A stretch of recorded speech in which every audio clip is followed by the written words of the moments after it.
کانچ پر پاڑا چڑھا دو تو وہ آئینہ بن جاتا ہے، اور کسی کو آئینہ دکھا دو تو اس کا پاڑا چڑھ جاتا ہے۔ انسان اس وقت تنہائی پسند ہو جاتا ہے جب لوگوں کی حقیقتیں سامنے آنے لگتی ہیں۔ برے وقت میں کندھے پر رکھا گیا ہاتھ کامیابی پر بجنے والی تالیوں سے زیادہ قیمتی ہوتا ہے۔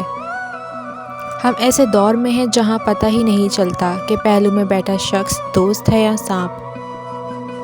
نفرت ہے مجھے ایسے لوگوں سے جو میرے سامنے اچھا ہونے کا دکھاوا کرتے ہیں۔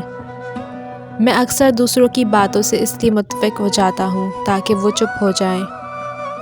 جن لوگوں نے مشکلات کا بیان لوگوں کے سامنے کیا، دراصل انہوں نے اپنی مشکلات میں اضافہ کیا۔ مجھے پسند ہیں وہ لوگ جو اپنے آپ میں مگن رہتے ہیں، سازشیں نہیں کرتے، نفرتیں نہیں پھیلاتے، بس اپنی دنیا میں خوش اور مطمئن رہتے ہیں۔ برے اور مشکل حالات کا ایک مثبت پہلو یہ بھی ہے کہ لوگوں کی جگہوں کو دوبارہ ترتیب دیتا ہے اور ہر فرد کو اس کے حقیقی مقام پر رکھتا ہے۔ حقیقت میں صرف وہی لوگ خوبصورت ہوتے ہیں جن سے بات کر کے دل ہلکا اور مطمئن ہو جائے۔ کتوں کو گھروں میں نہیں پالنا چاہیے، انسان میں رہ کے ان کی عادتیں خراب ہو جاتی ہیں اور وہ مزید کتے ہو جاتے ہیں۔ وقت آپ کو بتا دیتا ہے کہ لوگ کیا ہیں اور آپ کیا سمجھتے تھے۔ دل کسی سے کتنا بھی خفا ہو جائے تم خاموش ہو جانا، لیکن بے ادبی نہ کرنا۔ خاموشی اختیار کر لیں، یاد رہے ہر وقت دستیاب رہنا، پیچھے پڑے رہنا اور ہر وقت کی شکایتیں آپ کی اہمیت گھٹاتی ہیں۔ مانگنے سے بھیک تو مل سکتی ہے مگر اہمیت اور محبت نہیں۔ لکڑی کی چارپائی پر بے خوف نیند آ جائے گی، سونے کی ہوگی تو سونے بھی نہیں دے گی۔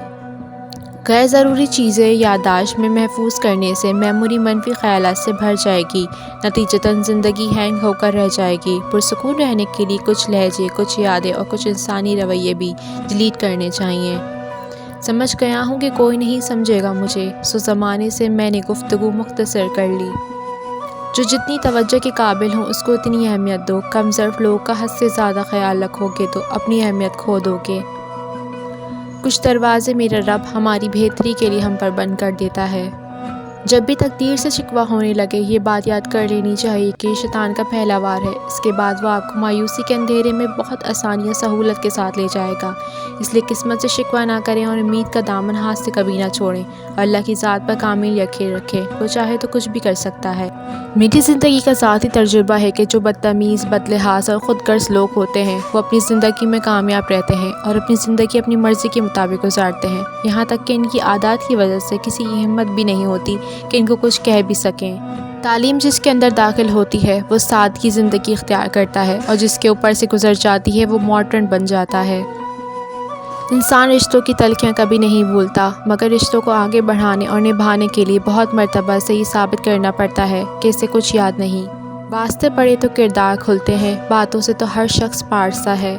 کوئی دو میٹھے بول دے تو اس کے سامنے اپنا پورا شجرہ نہ کھول کر بیٹھ جایا کریں۔ لوگ وہ سب کچھ جان کر تباہ کر دیتے ہیں۔ مذہب کے نام پر لوگ اتنی عبادت یا مذہب کی تعلیمات پہ عمل نہیں کرتے جتنی بحث کرتے ہیں۔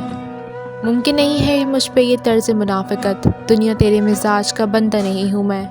اللہ کی گڈ لسٹ میں شامل ہونے کی کوشش کریں، انسانوں کی نہیں۔ انسانوں کی لسٹ تو وقت اور مفاد کے مطابق بدلتی رہتی ہے۔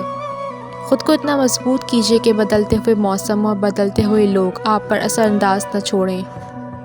کائنات کا پہلا گناہ نہ شرک تھا نہ ہی کفر تھا، پہلا گناہ تھا میں اس سے بہتر ہوں۔ میں خدا کو سناتا ہوں اپنے دل کا حال، میں اب زمین والوں پر بھروسہ نہیں کرتا۔ جس طرح اس دنیا میں کھوٹے سکے سے کچھ خریدنا ناممکن ہے، اسی طرح نیت میں کھوٹ رکھ کر فلاح پانا بھی ناممکن ہے۔ میرے اللہ مجھے لوگوں کے دلوں پر بھاری مت ہونے دینا، مجھے ہر اس انسان سے دور کر دینا جو مجھ سے دوری چاہے، خواہ وہ میرے دل کے کتنے ہی قریب کیوں نہ ہو۔ میں اکثر دوسروں کی باتوں سے اس لیے متفق ہو جاتا ہوں تاکہ وہ چپ ہو جائیں۔ وہ تھپڑ جو انسان کے خلوص کے بدلے پڑتا ہے وہ انسان کو بدل کے رکھ دیتا ہے۔ بدتمیز خطرناک نہیں ہوتے، میٹھی چھریاں خطرناک ہوتی ہیں۔